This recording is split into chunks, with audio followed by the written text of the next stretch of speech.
কবর এমন ভাবে ওই জাহান্নামীদেরকে কবরের মধ্যে রাখার পর চাপ দিবে।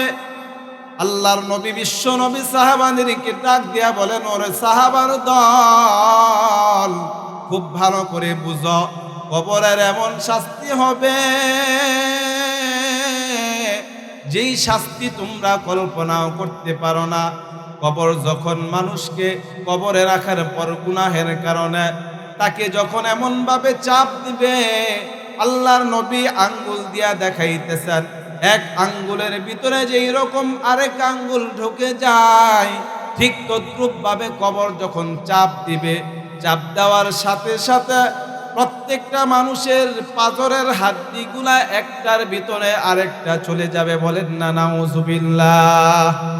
এজন্য মুসলমান ইমানদার খুব ভালো করে খেয়াল করেন, আল্লাহ পাক রব্বুল আলামিন ডাক দিয়া বলেন, ওয়ালা তামুতুন্না ইল্লা ওয়া আনতুম মুসলিমুন। হে পৃথিবীর মুসলমান, মুসলমান না হইয়া কিন্তু আমি আল্লাহর কবরে আসিও না। এজন্য মুসলমান ইমানদার, কখন মৃত্যু আসবে আমরা কেউ কিন্তু জানি না। এই মাহফিল থেকে সুস্থ অবস্থায় বাড়িতে যাইব না ওই মসজিদ থেকে চার পায়াওয়ালা খাট নিয়ে আমাকে নিয়ে যাওয়া হবে, এটা একমাত্র আল্লাহ পাক রব্বুল আলামিন সারা পৃথিবীর আর কোনো মানুষ জানে না। কথা বলেন ঠিক কিনা? মরণ থেকে যতই পালাও, মরণ তোমায় লইবে ঘিরি। যদিও সুদূর আকাশ পানে লাগাই সেথাই লাগিয়ে সিঁড়ি। মৃত্যুর থেকে তুমি যতই পালাও, মৃত্যু কিন্তু তোমাকে ছাড়বে না। যেখানে তোমার মওত হবে ওইখানেই কিন্তু আজরাইল চলে যাবে। যদিও কাছের গ্লাসের ভিতরেও যদি তুমি মৃত্যুর থেকে বাঁচার জন্য মেহনত করো, যদিও আসমানের মধ্যেও তুমি চলে যাও, পাহাড়ের এক কোণার মধ্যেও যদি চলে যাও, ওইখানেও কিন্তু মৃত্যু ওই জায়গাটাও চিনে, ওইখানেও কিন্তু আজরাইল যাইতে পারে। যেই ঘরের মধ্যে কোনো দরজা নাই, যেই ঘরের মধ্যে কোনো জানালা নাই, ওই ঘরের মধ্যেও আজরাইল ঢুকতে পারে কি পারে না? এজন্য মুসলমান ইমানদার, মওত কখন আসবে আমরা কেউ জানি না। মৃত্যু যে কোনো মুহূর্তে আসতে পারে। এজন্য এই মৃত্যুর স্মরণ মানুষকে আল্লাহমুখী করতে পারে। আল্লাহ তাআলা বলেন, ইয়া আইয়ুহাল্লাযীনা আমানুত্তাকুল্লাহ, ইয়া আইয়ুহাল্লাযীনা আমানুত্তাকুল্লাহ। আল্লাহ তাআলা রব্বুল আলামিন এখানে সমস্ত পৃথিবীর মানুষকে ডাক দেয় নাই, বরং আল্লাহ পাক রব্বুল আলামিন আল্লাহ তাআলা মানুষকে তাকওয়া অর্জন করার জন্য মুসলমানদেরকে সম্বোধন করে বলেন, ইত্তাকুল্লাহ। এ পৃথিবীর মুমিনের দল, এ পৃথিবীর কালিমাওয়ালার দল, যারা তোমরা আমি আল্লাহর কালিমার রশি গলায় লাগাইছ, এমন যারা পৃথিবীর মুসলমান আছো, তাদেরকে আমি আল্লাহ রব্বুল আলামিন নির্দেশনা দিচ্ছি, ইত্তাকুল্লাহ। তোমরা আমি রবকে ভয় করো, হাক্কা তুকাতিহি, ভয় করার মতো ভয় করো। ওয়ালা তামুতুন্না ইল্লা ওয়া আনতুম মুসলিমুন। আল্লাহ তাআলা মুসলমানদেরকে আল্লাহর ভয়ের কথা বলার পর বলেন, ওয়ালা তামুতুন্না ইল্লা ওয়া আনতুম মুসলিমুন। তোমরা কিন্তু মুসলমান না হইয়া আমি রবের কাছে তোমরা আসিও না।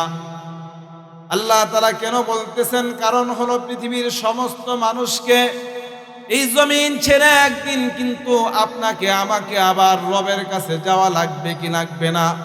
পৃথিবীতে যত মানুষ আগমন করে, যত মানুষের জন্ম পৃথিবীতে হয়, প্রত্যেকটা মানুষকে আবার আল্লাহর কাছে ফিরে যাওয়া লাগবে। আল্লাহ তাআলা অন্য আয়াতে কারিমার মধ্যে বলেন, কুল্লু নাফসিন যায়িকাতুল মাউত সুম্মা ইলাইনা তুরজাউন। এই পৃথিবীর মুসলমান, তোমরা যারা পৃথিবীর বুকে আসছো, আমি আল্লাহ পাক রব্বুল আলামিন দুনিয়াতে যত মানুষকে হায়াত নামক দৌলত দিয়েছি, প্রাণ দিয়েছি, মনে রাখবা একদিন কিন্তু সমস্ত প্রাণগুলা দুনিয়ার থেকে বিদায় নিয়ে অন্ধকার কবরে যাইবা। কিন্তু এরে মুসলমান, সাবধান সাবধান, মৃত্যুর কোলে ঢলে পড়ার আগে কিন্তু মুসলমান না হইয়া কিন্তু আমার কাছে আসিও না।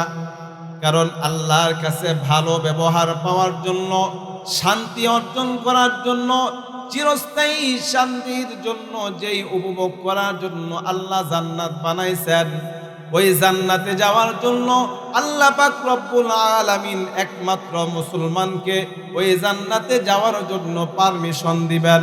এজন্য আল্লাহ বলেন, মুসলমান না হইয়া কিন্তু কবরে আসিও না। মুসলমান না হইয়া যদি কবরে আসো, তাহলে কবর থেকে এমন অবস্থা শুরু হয়ে যাবে, এমন শাস্তি শুরু হইয়া যাইবে, যে শাস্তির কোনো সীমা রেখা থাকবে না। কবরের মধ্যে অনেক ধরনের শাস্তি আসবে, এর মধ্যে একটা শাস্তি হবে কবর এমন ভাবে ওই জাহান্নামীদেরকে কবরের মধ্যে রাখার পর চাপ দিবে। আল্লাহর নবী, বিশ্ব নবী সাহাবাদেরকে ডাক দিয়া বলেন, ওরে সাহাবার দল, খুব ভালো করে বুঝো, কবরের এমন শাস্তি হবে যেই শাস্তি তোমরা কল্পনাও করতে পারো না। কবর যখন মানুষকে কবরে রাখার পর গুনাহের কারণে তাকে যখন এমন ভাবে চাপ দিবে, আল্লাহর নবী আঙ্গুল দিয়া দেখাইতেছেন, এক আঙ্গুলের ভিতরে যেই রকম আরেক আঙ্গুল ঢুকে যায়, ঠিক তদ্রূপ ভাবে কবর যখন চাপ দিবে, চাপ দেওয়ার সাথে সাথে প্রত্যেকটা মানুষের পাথরের হাড্ডিগুলা একটার ভিতরে আরেকটা চলে যাবে। বলেন না নাউজুবিল্লাহ। এজন্য মুসলমান ইমানদার খুব ভালো করে খেয়াল করেন, আল্লাহ পাক রব্বুল আলামিন ডাক দিয়া বলেন, ওয়ালা তামুতুন্না ইল্লা ওয়া আনতুম মুসলিমুন। হে পৃথিবীর মুসলমান, মুসলমান না হইয়া কিন্তু আমি আল্লাহর কবরে আসিও না। এজন্য মুসলমান ইমানদার, কখন মৃত্যু আসবে আমরা কেউ কিন্তু জানি না। এই মাহফিল থেকে সুস্থ অবস্থায় বাড়িতে যাইব না, ওই মসজিদ থেকে 4 পায়াওয়ালা খাট নিয়ে আমাকে নিয়ে যাওয়া হবে, এটা একমাত্র আল্লাহ পাক রব্বুল আলামিন ছাড়া পৃথিবীর আর কোনো মানুষ জানে না। কথা বলেন ঠিক কিনা? মরণ থেকে যতই পালাও, মরণ তোমায় লইবে ঘিরি। যদিও সুদূর আকাশ পানে লাগাই সেথাই লাগিয়ে সিঁড়ি। মৃত্যুর থেকে তুমি যতই পালাও, মৃত্যু কিন্তু তোমাকে ছাড়বে না। যেখানে তোমার মওত হবে ওইখানেই কিন্তু আজরাইল চলে যাবে। যদিও কাছের গ্লাসের ভিতরেও যদি তুমি মৃত্যুর থেকে বাঁচার জন্য মেহনত করো, যদিও আসমানের মধ্যেও তুমি চলে যাও, পাহাড়ের এক কোণার মধ্যেও যদি চলে যাও, ওইখানেও কিন্তু মৃত্যু ওই জায়গাটাও চিনে, ওইখানেও কিন্তু আজরাইল যাইতে পারে। যেই ঘরের মধ্যে কোনো দরজা নাই, যেই ঘরের মধ্যে কোনো জানালা নাই, ওই ঘরের মধ্যেও আজরাইল ঢুকতে পারে কি পারে না? এজন্য মুসলমান ইমানদার, মওত কখন আসবে আমরা কেউ জানি না।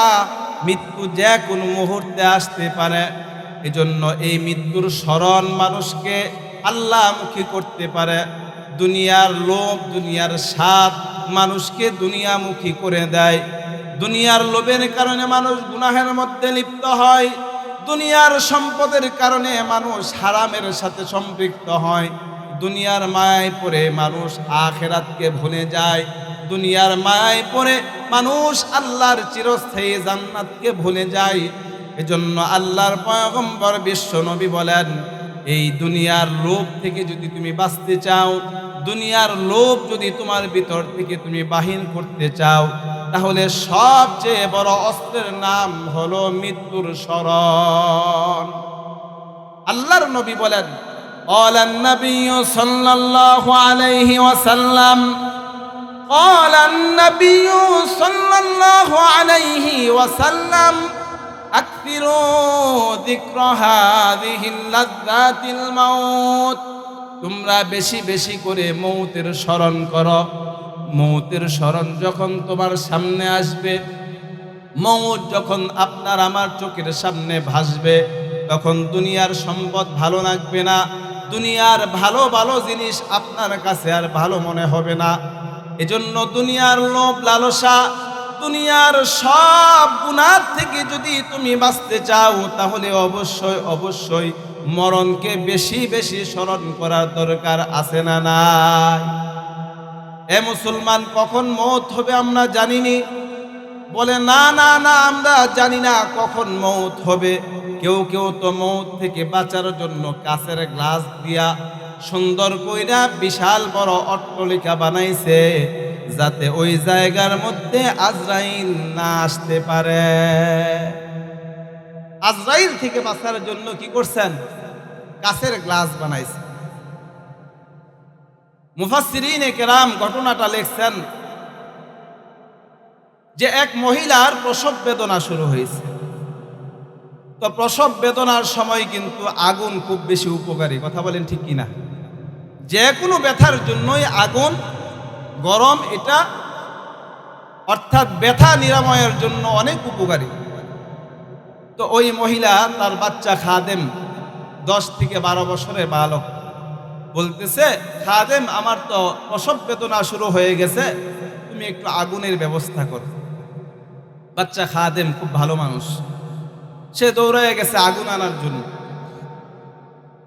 অন্ধকার রজনী বের হইছে, তো এক আল্লাহওয়ালা দরবেশের সাথে সাক্ষাৎ হয়ে গেছে। বলতেছে, ও বালক তুমি কোথায় যাও? বলে, আমি তো যাইতেছি, আমার মনিবের প্রসব বেদনা শুরু হয়েছে, আগুন আনতে যাই। তো তুমি কি জানো তোমার ওই মনিবের পেট থেকে যে বাচ্চা দুনিয়াতে আসবে, ওটা একজন মহিলা থাকবে, মেয়ে সন্তান হবে। এই মেয়ে সন্তানটা যখন বড় হবে, তখন 100 পুরুষের চরিত্র নষ্ট করবে সে। খাদেম বলে, তাই নাকি? কি বলেন? কিন্তু দরবেশ তো সুন্দর মানুষ, সুন্দর সাদা দাড়িওয়ালা, পোশাকওয়ালা। কিছু মানুষ দেখবেন তাদেরকে দেখলেই বিশ্বাস হয়, এরকম আছে না নাই? এমন চেহারার মানুষ কখনো মিথ্যা বলতে পারে না। কিছু মানুষের চেহারা আমার আছে না নাই? তো বালক মানুষ, চেহারা দেখে বিশ্বাস হয়ে গেছে, দৌড়াইয়া ঘরে যাইতেছে যে আগুন পরে আনবো, আগে যায় দেখি। যায় দেখে ঠিকই ওই মনিবের ঘর থেকে একটা ফুটফুটে কন্যা সন্তান হয়েছে। তো ওই দরবেশের কথা অনেকটা কি হয়ে গেছে, মিলে গেছে, একটা ভবিষ্যৎবাণী তো হয়েছে। এখন বাকিটাও কি, যেহেতু একটা হয়েছে বাকিটাও সত্য হবে। সে করছে কি, তার কোমরের মধ্যে ছোট্ট ছুরি ছিল। সে চিন্তা করলো, এই মহিলা যেহেতু মেয়েটা বড় হইয়া 100 যুবকের চরিত্র নষ্ট করবে, তাকে আর বাঁচায় রাখা যাবে না, তাকে এখনোই মৃত্যুবরণ করাইতে হবে, মেরে ফেলতে হবে। চাকু দিয়া দিছে পেটের মধ্যে ঘাই, ছোট বাচ্চা, চামড়াও নরম, পেট থেকে নারী বুড়ি সব বের হয়ে গেছে। এখন তো চিন্তা করতেছে, কি করলাম? এখন মানুষকে যদি বলি যে সে 100 পুরুষের চরিত্র নষ্ট করবে, মানুষ তো বিশ্বাস করবে না। এখন দৌড়ায় যাইতেছে, দেখি দরবেশকে পাই কিনা, তাইলে উনি একটু বুঝাই টুজাই কইলে কি মানুষ কি করব, বিশ্বাস করবে। ঘর থেকে বের হয়েছে, বের হইয়া দেখে আর ওই লোককে দেখা যায় না। বালকটা এবার চিন্তা করতেছে, এখন তো উপায় নাই, মানুষ যদি আইসা দেখে তাহলে আমাকে আর বাঁচতে দিবে না। বালক এবার দৌড়াইতেছে এখান থেকে পলায়ন করার জন্য। অন্ধকার রজনীর মধ্যে আবার বালক তার জান বাঁচানোর জন্য রাস্তা দিয়া দৌড়াই। মানুষ জিজ্ঞাসা করে, কোথায় যাও? বলে, যাইতেছি, কাজ আছে। বালকটা দৌড়াইতে দৌড়াইতে ওই এলাকার থেকে 100 মাইল দূরে এক জায়গায় আশ্রয় গ্রহণ করলো। এদিক দিয়ে আল্লাহর কুদরত শুরু হয়ে গেল। হায়াতের মালিককে আওয়াজ দিয়ে বলেন, হায়াতের মালিককে। মৃত্যুর মালিকও একমাত্র আল্লাহ। আল্লাহ তাআলা যদি ইচ্ছা করেন মৃত্যুর মুখ থেকেও আল্লাহ তাআলা জীবিত করতে পারেন। আবার আল্লাহ ইচ্ছা করলে সুস্থ মানুষকেও দুনিয়া থেকে বিদায় দিতে পারেন। কথা বলেন ঠিক কিনা? আল্লাহ পাক রব্বুল আলামিনের কুদরত শুরু হয়ে গেল। ওই মা যখন দেখলো কন্যা সন্তানটা কাঁদতেছে, তাকাইয়া দেখে পেট থেকে নারী বুড়ি বের হয়ে গেছে। মাটা চিন্তা করলো কি করা যায়, তাড়াতাড়ি করে ওই নারী বুড়ি পেটের ভিতরে দিয়ে আবার সিলাইয়া দিল। আল্লাহ পাকের কুদরত, ওই বাচ্চাটা সুস্থ হয়ে গেল।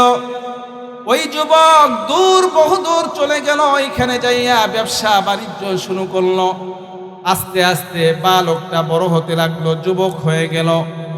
তার অনেক সম্পদ হলো, টাকা পয়সা অর্জন করলো। এদিক দিয়া ওই কন্যা সন্তানটা আস্তে আস্তে বড় হতে লাগলো। ওই যুবকটা যখন অনেক টাকার মালিক হয়ে গেল, সম্পদের মালিক হয়ে গেল, বিবাহের বয়স হয়ে গেছে। এখন তার জন্য ভালো একটা পাত্রের সন্ধান, সে পাত্রীর সন্ধান করতেছে। সন্ধান করতে করতে এক এলাকার থেকে খবর আসলো, অমুক জায়গার মধ্যে একটা সন্তান আছে, কন্যা সন্তান, যার চেহারা এত সুন্দর, এলাকার সমস্ত যুবকগুলা তার পিছনে লাইন ধরে আছে। টাকাওয়ালা ওই যুবক চিন্তা করলেন, তাহলে তো এটাই আমার জন্য সবচেয়ে ভালো হবে। বিয়ের জন্য প্রস্তাব পাঠাইলেন।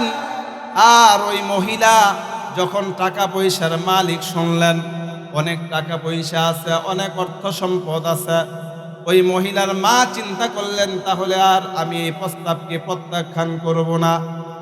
দুজনের মধ্যে বিবাহ বন্ধনে আবদ্ধ হয়ে গেল।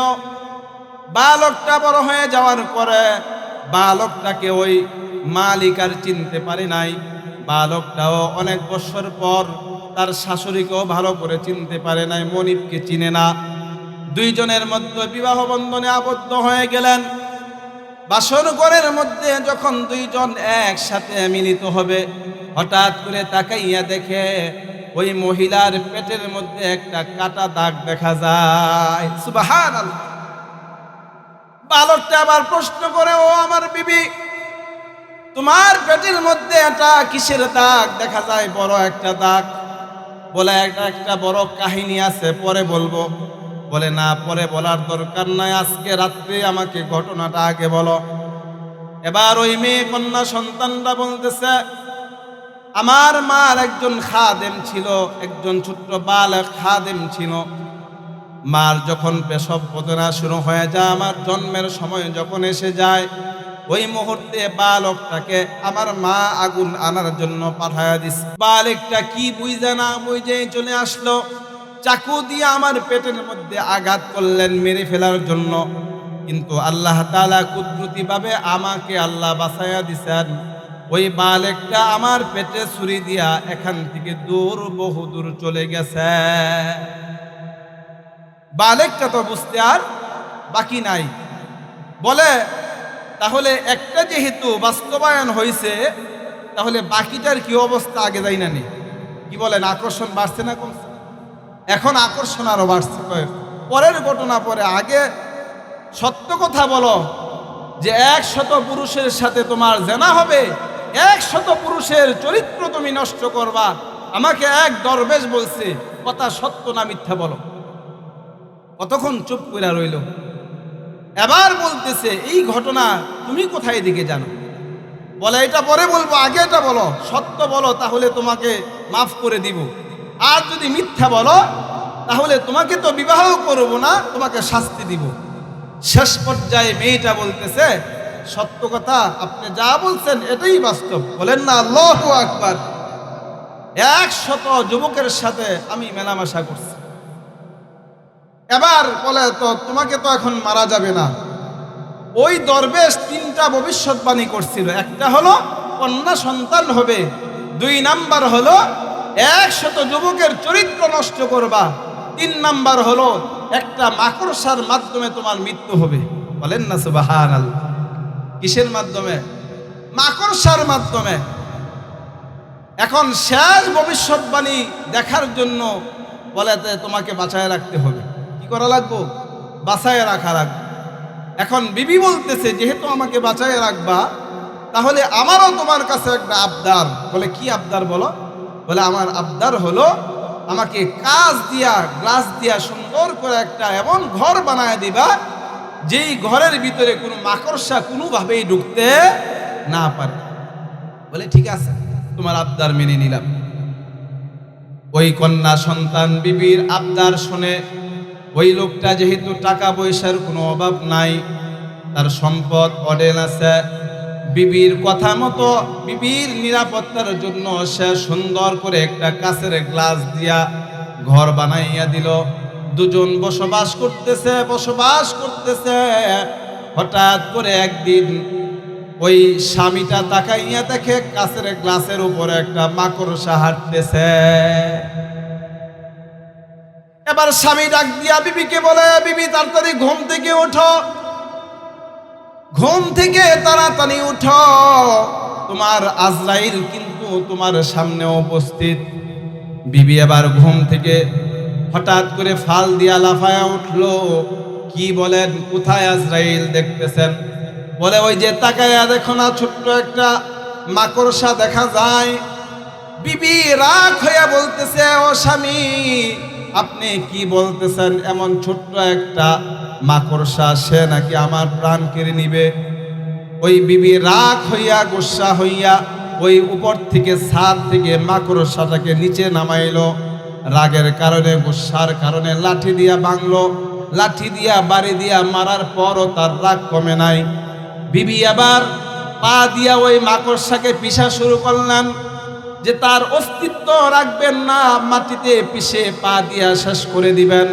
বিবি যখন পা দিয়া পিষা শুরু করলেন, ঘটনার বিবরণের মধ্যে আসছে ওই বিষাক্ত মাকড়সা থেকে একটা পদার্থ ওই কন্যা সন্তান বিবির পায়ের মধ্যে ঢুকে গেল। এই যে ঢুকছে, এর থেকে এক পচন ধরে গেছে। এই পচন থেকে ক্যান্সার হইয়া অল্প দিনের মধ্যেই ওই বিবিটা মারা গেল। বলেন না আল্লাহু আকবার। এজন্য মরণ থেকে আপনি আমি যতই পালাই, মরণ থেকে কিন্তু পালানো যাবে না। এজন্য মুসলমান ইমানদার খুব ভালো করে বুঝে নিবেন। আল্লাহ পাক রব্বুল আলামিন ডাক দিয়া বলেন, আমানুত্তাকুল্লাহা ওয়ালা তামুতুন্না ইল্লা ওয়া আনতুম মুসলিমুন। হে পৃথিবীর মুসলমান, তোমরা পরিপূর্ণভাবে আমি আল্লাহকে ভয় করো, আর পরিপূর্ণ মুসলমান না হইয়া কিন্তু কবরে আসিও না। এজন্য মুসলমান কাকে বলা হয়? আমরা তো মনে করি শুধু কালিমা পড়লাম আর মুসলমানের সিল লাগাই দিলাম, বাস মুসলমান হয়ে গেছে, মুসলমানি করাইছে তো মুসলমান হয়ে গেছে। কি বলেন? এরকম না। কিন্তু আসলে মুসলমানি কাকে বলে? মুসলমান হলো পরিপূর্ণ আল্লাহর উপরে নিজেকে ন্যস্ত করে দেওয়া। কালিমা তো এটা ভর্তি ফরম। স্কুলে ভর্তি হতে হলে, মাদ্রাসায় ভর্তি হতে হলে দেখেন না আগে ফরম পূরণ করা লাগে। এটাই তো কিন্তু শেষ না, ফরম পুরা করে মাত্র ঢুকলাম। এখন স্কুল মাদ্রাসার সমস্ত নিয়ম কানুন মানার মাধ্যমে আমি স্কুলের পরিপূর্ণ একজন আদর্শবান ছাত্র হতে পারব। ঠিক তদ্রূপভাবে কালিমা পড়ে আমি মুসলমানের খাতায় নাম লেখাইলাম। এখন আমার আমলের মাধ্যমে, আমার আখলাকের মাধ্যমে, আল্লাহ তাআলার নির্দেশ মানার মাধ্যমে, আমার আনুগত্যের মাধ্যমে আমি পরিপূর্ণ মুসলমান হিসেবে আল্লাহর কাছে কি গ্রহণযোগ্যতা লাভ করতে পারবো। এজন্য আমাদেরকে আল্লাহ তাআলার পরিপূর্ণ বিধানকে মানতে হবে। কথা বলেন ঠিক কিনা?